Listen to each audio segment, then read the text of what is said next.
하나님 주실 말씀 신약성경 베드로전서 5장 10절 우리 한 절입니다. 우리 함께 합독하도록 하겠습니다. 같이 읽겠습니다. 모든 은혜의 하나님 곧 그리스도 안에서 너희를 부르사 자기의 영원한 영광에 들어가게 하시니가 잠깐 고난을 당한 너희를 친히 온전하게 하시며 굳건하게 하시며 강하게 하시며 터를 견고하게 하시리라. 아멘. 오늘은 고난 너머에 하나님의 손길이 있습니다 라는 제목으로 말씀 증거하도록 하겠습니다.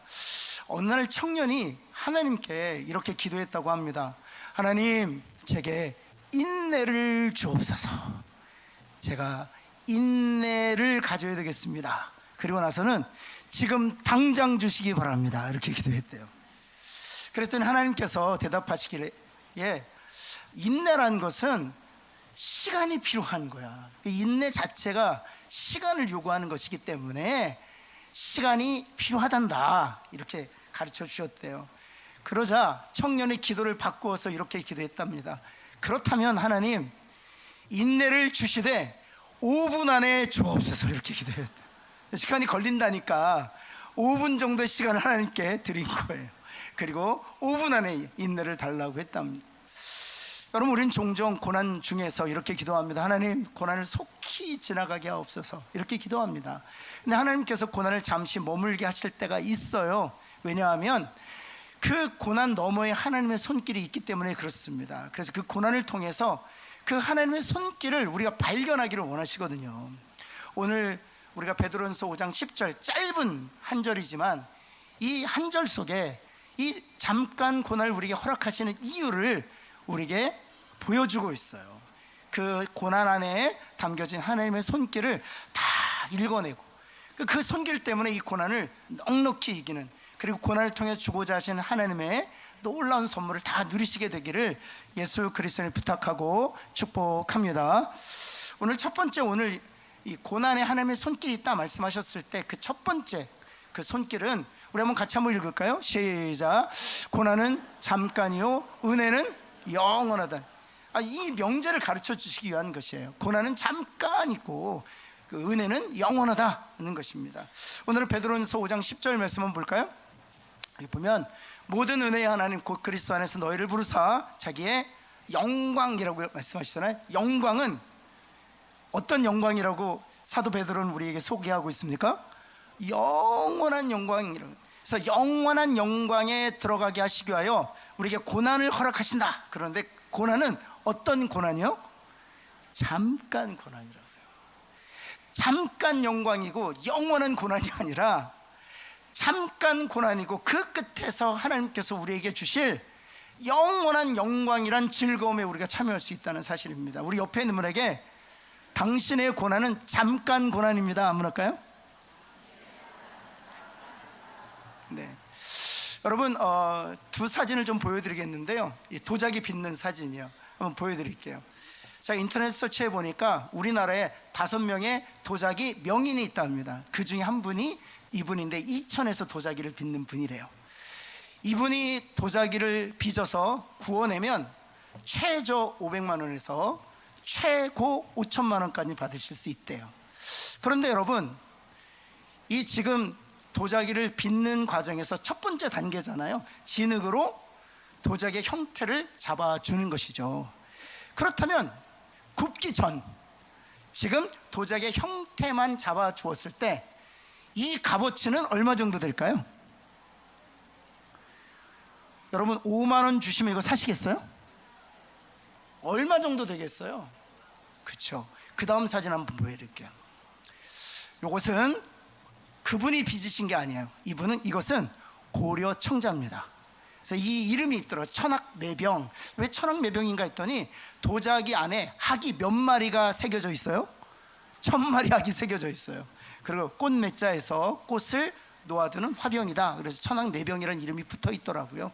네, 요 시가가 얼마일까요? 200억입니다. 무슨 이 그릇 하나 200억씩이나 합니까? 그런데 제가 하나 더 질문할게요. 이게 1000년 됐잖아요. 그렇죠? 고려시대에 만든 청자니까 앞으로 1000년이 더 간다. 그 전에 주님 오시겠지만 제 생각에는 1000년이 더 간다면 그 가격이 오를까요? 떨어질까요? 잘하시네요. 이 가격은 더 오릅니다. 여러분 잘 생각해 보세요. 진흙의 형태로 있을 때에는 값어치가 없었어요. 그런데 도자기가 되니까 시간이 지나면 지날수록 더 가치가 있어지더라는 것입니다. 그렇다면 이 진흙이 도자기가 되기 위해서는 어디에 들어가야 되는 것을 알고 있습니까? 불가마에 들어갑니다. 일주일 정도 불가마에 들어가야 됩니다. 그리고 1300도씨를 견뎌내야 돼요. 도자기의 입장에서는 일주일간의 그 1300도씨의 그 열기를 견뎌내는 것 자체가 쉽지는 않아요. 그러나 그 후에 얻게 되는 영광에 비하면 그 일주일간의 1300도씨는 잠깐이라고 말하고 있는 것입니다. 근데 어느 분은 이렇게 얘기할 수 있을지 모르겠어요. 목사님, 저는 태어나면서부터 지금까지 고난입니다. 한 번도 고난이 끊인 적이 없어요. 고난이 끊겼다고 생각하고 그 다음 다시 고난이 시작되더라고요. 평생이 고난인데 이 고난이 어떻게 잠깐일 수 있어요? 하나님이 베드로를 통해서 고난이 잠깐이라고 말씀하시는 이유는 이 고난 끝에 하나님이 주실 그 영광의 길이에 비교할 때 인생에서 고난을 당한다 할지라도, 아니 우리 인생 전체가 고난이 있다 할지라도 그것은 잠깐에 불과하다라고 말씀하고 있다는 사실이에요. 사랑하는 성도 여러분, 우리에게 주실 영광에 비해서 이 땅에서 만나는 모든 고난은 잠깐인 줄 알고 그 고난을 인내와 믿음으로 잘 버텨내면 하나님 베드로를 통해서 약속하셨던 것처럼 영원한 영광의 즐거움에 참여하게 될 줄을 믿습니다. 이것은 단순히 천국에서 누리게 될 그 놀라운 영광만을 의미하지 않습니다. 이 땅의 삶에서도 마찬가지 이치와 법칙이 사실은 통용됩니다. 여러분 요셉을 한번 보세요. 요셉이 죄수로, 노예로 고난의 삶을 살았습니다. 그러나 그 후에 어떻게 되었습니까? 총리이 대신이 되어서 만민의 생명을 살리는 그런 영광의 자리에 올라가게 되지 않습니까? 여러분 그 영광의 자리에서 그 고난을 생각하면 잠깐 고난이에요. 여러분 다니엘은 어떻습니까? 다니엘은 왕 외에 다른 신에게 절하는 자는 사적으로 넣겠다라는 조서를 알고 있었습니다. 근데 그럼에도 불구하고 전에 하던 대로 3번씩 하나님 앞에 나가서 기도했죠. 그 결과 다리오 왕에 의해서 사적으로 던져집니다. 우리가 잘 아는 것처럼 하나님께서 보호하시고 건져내셨어요. 그 모든 되어진 일을 이 다리오 왕이, 사자굴에 다니엘을 넣었던 다리오 왕이 보고 나서는 이런 고백을 합니다. 다니엘서 6장 26절 말씀이에요. 내가 이제 조서를 다시 내린다는 겁니다. 내 나라 관할 아래에 있는 사람들은 다 누구의 하나님 앞에서 떨라는 겁니까? 다니엘의 하나님 앞에서 떨라는 거예요. 그리고 두려워하라는 것입니다. 그는 살아계시는 하나님이요 영원히 변하지 아니하실 이시며 그의 나라는 멸망하지 않을 것이라. 그의 권세는 무궁하다. 다니엘의 고백이 아니에요. 다니엘을 사자굴에 넣었던 다리오 왕의 고백이에요. 27절 말씀 볼까요? 무엇이라고 고백합니까? 그는 구원도 하시며 건져내기도 하시며 하늘에 있든지 땅에 있든지 이적과 기사를 행하시는 이로써 다니엘을 구원하여 사자의 입에서 벗어나게 하셨음이라 하였더라. 이렇게 고백합니다. 그런데 제가 여러분 보고 싶은 것은 그 다음 절이에요. 그 다음 절 28절 말씀에 보면 이 다니엘이 사자굴이라는 잠깐 고난을 겪은 다니엘이 다리오 왕의 시대와 바사 사람 고레스 왕의 시대에서 어찌 되었더라? 형통하게 되었더라. 이게 단순히 한 절로 묘사되고 있지만 이게 어떤 일인가 하면 다리오 왕은 메데라는 나라를 다스렸던 마지막 왕이었습니다. 그런데 그 메데라는 그 강성한 나라가 바사, 지금의 페르시아죠. 페르시아요 완전히 멸망해요. 그리고 페르시아의 초대 왕이 고레스 왕이에요. 그래서 고레스 왕에 의하여 다리오가 패배하게 되고 모든 정치 지도자들이 사륙을 당합니다.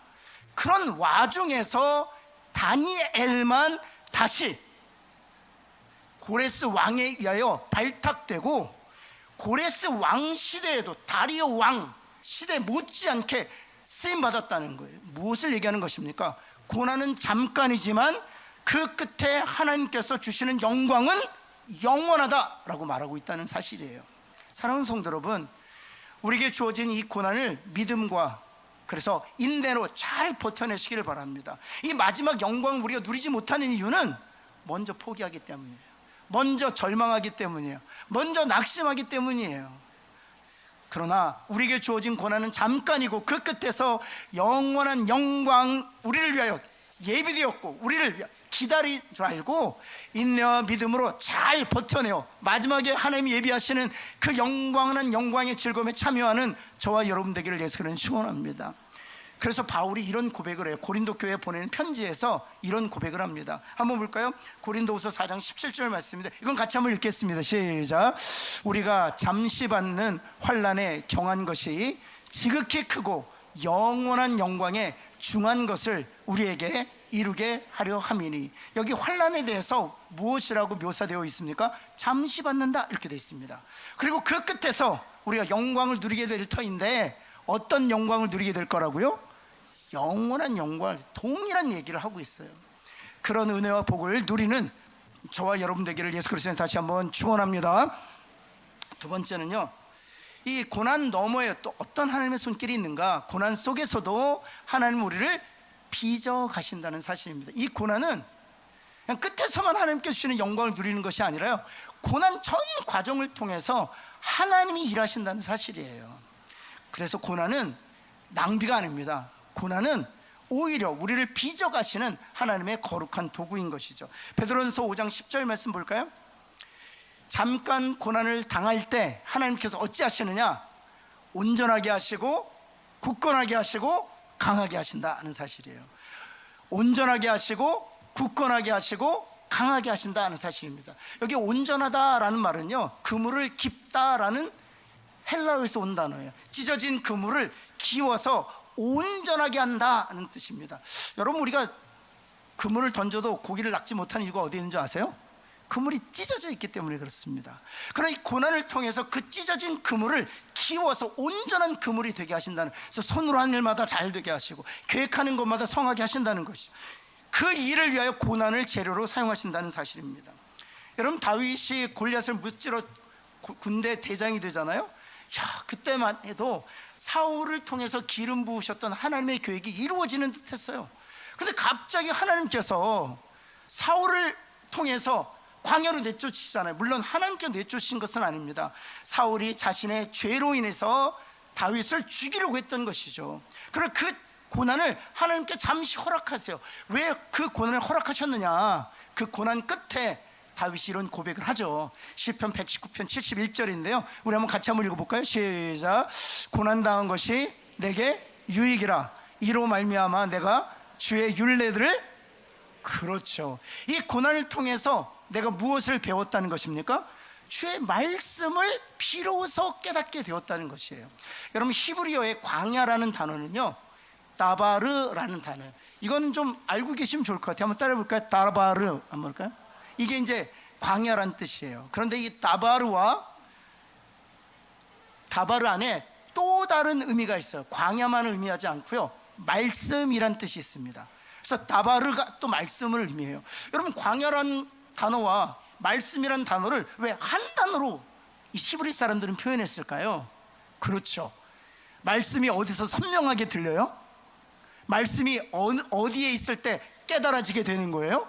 그렇죠, 인생의 광야에 있을 때 들리지 않았던 말씀이 들리기 시작하고 이해되지 않았던 말씀이 깨달아지게 되기 때문에 광야와 말씀을 같은 단어로 설명하는 거예요. 그래서 이 광야를 통해서 다윗이 깨닫게 된 것이 있습니다. 내가 고난을 통해서 이 광야의 한복판에서 하나님의 말씀을 배우게 되었다라고 고백하는 것이죠. 여러분, 그 금 재련 과정이 있어요. 금 어떻게 재련하는 줄 아세요? 요즘에는 뭐 도구도 있고 장비가 있어서 첨단 시설로 금이 재련되겠지만 예전에는 어떻게 재련되었습니까? 그렇죠, 불 속에 넣습니다. 그러면 불 속에 금을 녹이잖아요. 그럼 또 식혀요. 그럼 또 금을 녹여요. 또 식혀요. 이 수많은 과정을 통해서 불순물을 제거한다고 합니다. 그러면 불순물이 제거된 순도 높은 금이라는 것을 옛날 장인들은 어떻게 알았을까요? 1번, 맛보아서 알았을 것이다. 불가능하죠. 그러면 손가락을 넣어서 알았을 것이다. 불가능하죠. 여러분, 어떤 방식으로 불순물이 제거된 순도 높은 금이라고 판단했을까요? 어떻게 했냐면 금을 식혀요. 그리고 판판하게 만든대요. 그리고 나서 장인이 자기 얼굴을 금에 비춘대요. 그 금이 자기 얼굴을 다 비춰내면, 맑게 비춰내면, 그래서 그 금에서 자신의 얼굴이 보이면 순도 높은 금이라고 판단했다는 거예요. 여러분, 욥이 이런 얘기를 하지 않습니까? 욥기 23장, 그가 고난 중에 고난을 겪었잖아요. 그래서 23장 10절에서 이런 고백을 합니다. 이건 같이 한번 읽어볼까요? 시작.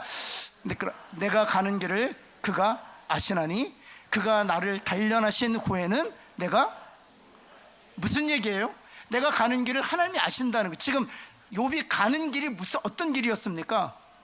고난의 길이었어요. 사망의 음침한 골짜기였어요. 하나님이 아신다는 거예요. 그런데 그 고난의 그 길 안에서 하나님이 무엇을 하시느냐? 나를 단련하신다는 거예요. 그래서 단련하셔서 결국 내가 어떤 금으로 나타나게 될 것이라고요?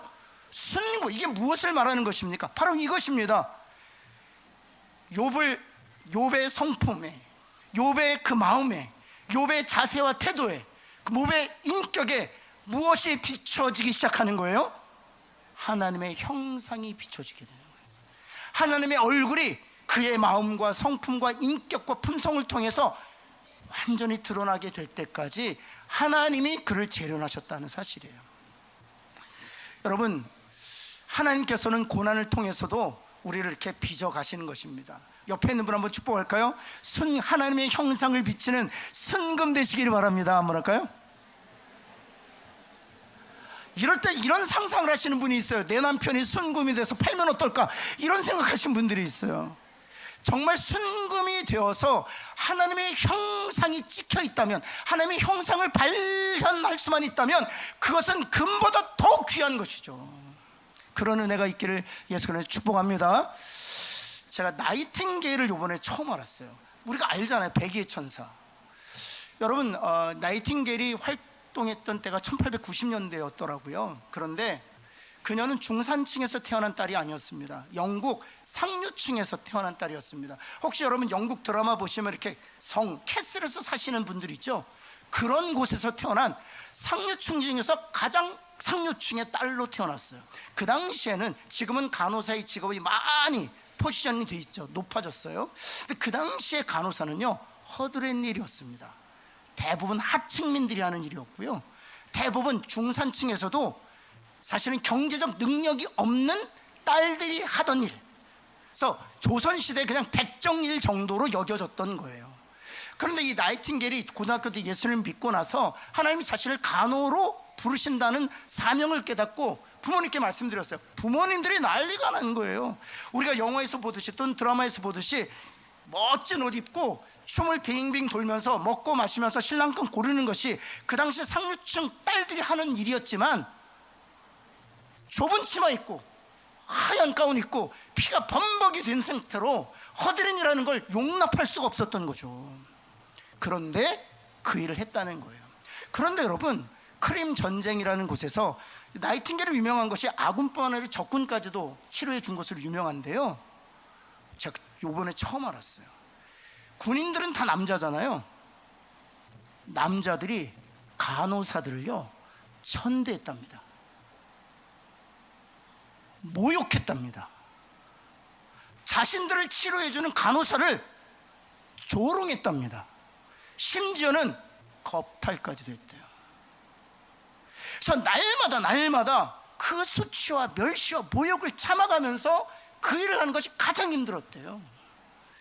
그런데 그보다 더 놀라운 일이 있습니다. 그녀는요, 고등학교 때부터 3가지 병 때문에 늘 고통 갖고 있었어요. 첫 번째 병이 무엇인가 하면 만성 피로 증후군, 두 번째가 신경쇠약, 세 번째가 마지막으로 얻은 것이 심각한 우울증. 아마 여러분 중에서도 이 우울증 때문에 삶 자체가 괴로운 분들이 있을 거예요. 신경쇠약 때문에 예민해진 상태로 하루를 지내시는 분들이 있을 거예요. 만성 피로 증후군 때문에 아무것도 못 하시는 분들 계실 거예요. 그녀 자서전을 보면은요, 간호하는 일을 제외하고서는 모든 시간을 침대에 누워 있었다고 합니다. 아무것도 할 수 없어서. 그녀가 전쟁에서 아군과 적군을 치료하는 간호사로서 역할을 사명감을 감당했다는 겁니다. 그녀가 마지막 자서전에서 이렇게 표현합니다. 하나님의 도구로 쓰임받기 위해서는 깨어지는 과정이 필요했었습니다. 날마다 깨어지는 과정을 통해서 그는 하나님의 도구로 재련되었다는 거예요.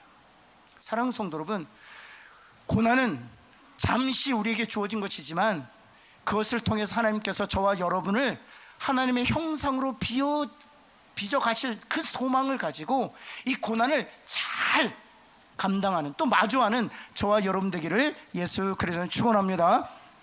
마지막 세 번째인데요, 이건 같이 한번 읽어볼까요? 시작. 고난은 끝나고 견고함은 남습니다. 고난이 끝나면 무엇이 남는다고요? 견고함이 남는다. 여러분, 고난을 잘 마주한 사람들에게만 주시는 축복이기도 해요. 베드로전서 5장 10절 말씀 한번 볼까요? 터를 어찌하신다? 견고하게 하신다. 여기서 말하는 터는 무엇을 얘기하는 것일까요? 그렇죠, 우리의 마음이에요. 여러분, 우리의 마음을 잃어버리면 다 가지고 있다고 해도요, 우린 불행합니다. 모든 것을 가지고 있어도 이 터가 견고하지 않으면 모든 것을 잃은 자처럼 살아요. 근데 모든 것을 잃었다고 해도 이 터가 견고하잖아요? 그러면 건강하게 삶을 살 수 있습니다. 옆에 있는 분 한번 축복합시다. 터가 견고해지시기를 바랍니다. 한번 할까요? 그런데 이 터가 견고해질 수 있는 오직 유일한 방법은 고난을 통과하는 거예요. 그거 외에는 다른 방법이 없다고 말하고 있는 거예요. 여러분, 엘리야가 갈멜산에서 바알 선지자 450명과 아세라 선지자 400명과 대결하지 않습니까? 그때 하나님께서 누구의 손을 들어주세요? 누가 옳다고 말씀해 주세요? 엘리야가 옳다고 말씀해 주세요. 하나님께서 불을 내리셔서 엘리야가 쌓은 제안들을 다 태우십니다. 여러분, 엘리야가 그때 환호성을 질렀을 거예요. 하나님 내 편이구나, 하나님이 내 손을 들어주셨구나, 하나님이 내 이김과 승리시구나. 모든 바알 선지자 아세라 850명이 아윤칠색했을 것입니다. 여러분, 그런데요, 그 이윽고 엘리야가 한 소식을 듣습니다. 아합과 이세벨이 자기를 잡으러 온다는 거예요. 죽이기로 결의했다는 겁니다. 그리고 나서 이 엘리야가 어디까지 도망갑니까?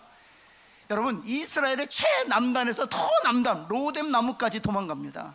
거기서 무슨 기도를 드립니까? 하나님, 여기서 내 생명을 취해 주십시오. 내가 이 고난을 더 이상 마주하고 싶지 않습니다. 왜 그렇습니까? 그런 부흥을 맛보고 그런 승리와 이김을 맛보고 그 하나님의 하나님 되심을 목격하고도 그 상황에 직면해서 그 마지막까지 도망가 그곳에 죽기를 간청하는 이유가 어디에 있습니까? 딱 하나예요. 터가 견고하지 않아서. 심지어 하나님의 은혜와 하나님의 하나님 되심, 하나님의 현현을 맛보고도 하나님의 능력을 목격하고도 터가 견고하지 않으면 무너져 내려요. 그래서 신앙생활 잘하셨던 분들도 하루아침에 무너지는 거예요. 왜요? 터가 견고하지 않아서. 그래서 하나님 주시려고 하는 거예요. 이 축복, 하나님께서 주시려고 하는 축복, 이 터가 견고해지는 축복이 저와 여러분에게 있기를 예수님을 축원합니다. 이 터가 견고해지면은요, 어떤 상황을 만나도요 절망하지 않아요.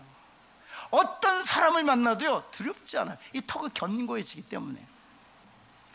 여러분, 베드로 한번 보실까요? 베드로는 죽음 앞에서 예수 그리스도를 저주하고 부인했습니다. 왜입니까? 오병이어를 목격했잖아요. 무리를 걸으시는 주를 목격했잖아요. 죽은 나사로가 살아나는 것을 눈으로 보았잖아요. 그럼에도 불구하고 죽음 앞에서 완전히 무너져 내려 터가 견고하지 않았기 때문에. 여러분, 그런 그가 후에 주님의 죽으심과 부활, 다시 사도권의 회복, 그 모든 일련의 과정을 겪고 나서 그가 베드로전서라는 편지를 쓸 때 이런 고백을 합니다. 한번 볼까요? 한번 같이 한번 읽을까요? 시작. 그러므로 하나님의 능하신 손 아래서 겸손하라. 때가 되면 너희를, 자기가 누군지 몰랐던 거예요. 자기는 실패하지 않을 줄 알았던 거예요. 자신은 죽으면 죽으리라고 생각했던 거예요. 그러나 그 모든 고난을 통해서 재련된 뒤에 터가 견고해졌을 때 하나님 앞에서 겸손하라 하고 동료 크리스찬들에게 권면하고 있는 것이죠. 여러분, 욥은 어떻습니까? 그 많은 고난 중에서 이런 고백을 합니다. 마지막 장 가서요, 42장 5절에 보면은 욥이 이런 고백을 해요. 같이 한번 읽을까요? 시작. 내가 주께 대하여 귀로 듣기만 하였사오니 이제는 편안하게 살 때는, 내가 복을 누리고 있을 때는 하나님을 귀로만 듣고 있어요. 여러분처럼 하나님을 귀로만 듣고 있었어요. 그런데 내가 고난 중에서 누구를 친히 보았다는 겁니까? 하나님을 보게 됐다는 거예요. 그래서 흔들리지 않은 그 믿음의 사랑으로 다시 거듭나게 되는 것이죠. 한 가지만 말씀드리고 말씀을 마치겠는데요, 코리텐 붐이라는 여인의 이야기입니다. 한번 제가 책 하나 보여드릴게요. 코리텐 붐, 혹시 기회가 되시면 하나 사서 보셔도 좋을 것 같아요. 요즘에는 쿠팡에서도 호박만 팔지 않고 책도 팝니다. 네. 로켓 배송으로 다음날 아침에도 갖다 줍니다. 네. 코리텐 붐이라는, 또는 주의 피난처라는 책인데요, 네, 이 코리텐 붐은 유대인들을 가두었던 강제 수용소에 갇혔던 여인이었습니다. 유대인들이 600만이 죽었잖아요. 그런데 그녀뿐만 아니라 그녀의 아버지, 그녀의 두 언니, 그녀의 어머니까지 이 유대인들을 가두던 강제 수용소에 갇힙니다. 그런데 코리텐 붐이라는 이 여인은요, 유대인이 아니었어요. 이스라엘 사람이 아니었어요. 그런데도 유대인이 갇힌 강제 수용소에 함께 갇히게 됩니다. 그 이유는 딱 하나, 그의 아버지와 그의 어머니, 그의 언니들과 함께 유태인들을 도망시키는 일에 협조했기 때문입니다. 먼저 가정으로 유태인들을 머물게 하고 일주일 동안 다락방에 숨겨주어요. 그리고 레스랑스하고 협력을 해서 그분들이 자유를 찾도록 영국이나 미국으로 도망하는 일을 도와주었습니다. 자그마치 몇 명을 도와줬냐면 800명을 도와줬어요. 여러분, 그렇다면 소문이 날까요, 안 날까요? 800명이나 게슈타포에 체포되어서요, 그 아버지, 어머니, 언니 둘과 더불어서 이 코리텐 붐 막내까지 유대인들을 강수하는 가짜 수용소에 갇히게 됩니다. 그런데 갇히던 첫날 아버지가 죽임을 당합니다. 몽둥이로 맞아서. 그 두 번째, 세 번째 날에 어머니가 죽습니다. 그리고 몇 년 같이 있다가 두 언니가, 죄송합니다, 겁탈당하고 죽임을 당합니다. 그리고 이 막내는 의료 기술이 있다는 것 때문에 살려두었어요. 그 모든 과정을 강제 수용소에 다 보았어요. 그런데도 희망을 잃지 않았습니다. 그녀가 쓴 자서전에 보면 이런 문구가 있어요. 어둠에서도 하나님의 빛은 결코 꺼지지 않는다. 그래서 성경을 밀반입해서 유대인들에게 복음을 전하고 예수 믿는 유대인들과 함께 주일이면 항상 예배를 드렸다고 해요. 심지어는 전쟁이 끝나고 감옥에서 나가게 되면 이 전쟁으로 인하여 갖게 된 이 트라우마를 치료해주는 병원 설립에 대한 계획까지 했다는 거예요. 결국에는 노임을 받습니다. 여러분, 제가 여기서 말씀드리려고 하는 바로 이 사건인데요, 이 코리텐 붐이 크리스찬이잖아요. 그래서 많은 교회에서 간증을 하게 되었어요. 근데 영국 어느 마을에 갔는데 강단에 이렇게 섰어요. 저처럼 회중을 돌아보는데 어떤 남자와 눈이 딱 마주쳤답니다. 근데 자서전에 그렇게 써 있습니다. 자기의 온 근육이 뻣뻣하게 마비가 되면서 혈류가 거꾸로 올라오는 걸 경험했대요. 그 남자가 누구였을까요? 그렇죠, 자신의 아버지와 자신의 두 언니를 죽였던, 머리채를 질질 끌고 갔었던 그 독일 병사였다는 거예요. 그런데 잠시 후에 하나님의 사랑이 자기를 감싸자 그 뻣뻣했던 근육들이 다시 풀어지게 됐다. 그리고 간증을 다 마친 다음에 그 사람과 다시 대면하게 되었어요. 그리고 그 사람을 끌어안고 주님의 사랑으로 진심으로 당신을 용서합니다. 그분이 눈물을 펄펄 흘리더래요. 견고해진 것이죠. 사랑하는 성도 여러분, 고난 중에 계십니까? 이 고난을 잘 대응하시기를 간절히 소원합니다. 그래야만 그 끝에서 우리는 영원한 영광의 즐거움에 참여하게 될 것이고요, 또 그 과정에서 우리는 하나님의 형상으로 빚어져 갈 거예요. 뿐만 아니라 우리의 터는 결코 흔들리지 않아서 어떤 상황, 어떤 사람을 만나도 견고해진 그런 영과 마음을 소유한 자가 될 것입니다. 그런 은혜와 복을 다 이 고난을 통해서 누리게 되기를 예수 그리스도는 축원합니다. 기도하겠습니다. 하나님, 주님 앞에 간절히 기도합니다. 우리 사랑하는 성도를 정말 진심으로 축복합니다. 특별히 고난 중에 있는 성도들이 있습니까? 이 고난 때문에 먼저 절망하거나 먼저 자포자기하지 않게 하여 주옵시고, 이 고난을 통해서 나를 빚어가시는 그 하나님께 내 마음을, 내 인격을, 내 몸을 맡겨드리는 저희들 되게 하여 주옵시며, 하나님, 우리의 터가 견고해질 것에 대한 소망을 가지고 고난을 잘 이겨내는 하나님의 사람들 되게 하여 주옵소서. 그리고 그 끝에서 영원한 즐거움을 누리게 하여 주옵소서. 예수 그리스도의 이름으로 기도합니다. 아멘.